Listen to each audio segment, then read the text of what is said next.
In your national headlines this afternoon, President Trump spoke with Russian President Vladimir Putin today to try to end that nation's three-year-long war on Ukraine. The phone call lasted about 2 hours, and it all comes as tensions explode once again in the Middle East. NBC's Alice Barr has the latest from Washington. Well, first of all, Mr. President, President Trump set to speak with Russian President Vladimir Putin today, pressing for an end to Russia's war on Ukraine. We're going to see if we can work a peace agreement, a ceasefire and peace, and I think we'll be able to do it. Heavy airstrikes continue as President Trump seeks to persuade Putin to accept a 30-day ceasefire that Ukraine agreed to last week. We're getting down to a very critical stage, and we want to get the whole Russia-Ukraine thing done.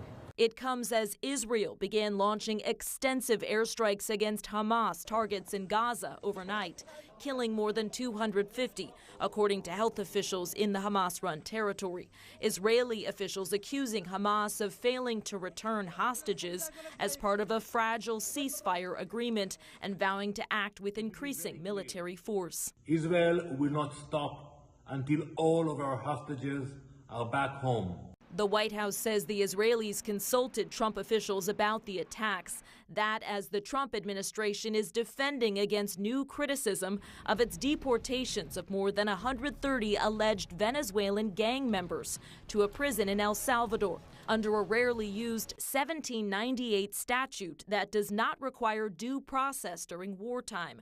And despite a federal judge's order to halt the flights that the White House claims came after the planes had left U.S. airspace.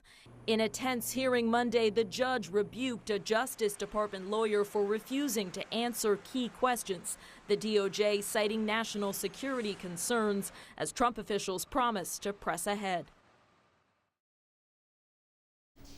Well, the federal judge gave the Trump administration until noon today to answer questions about when those deportation flights took off compared to the judge's order to halt them or give an official explanation about the reason for not replying.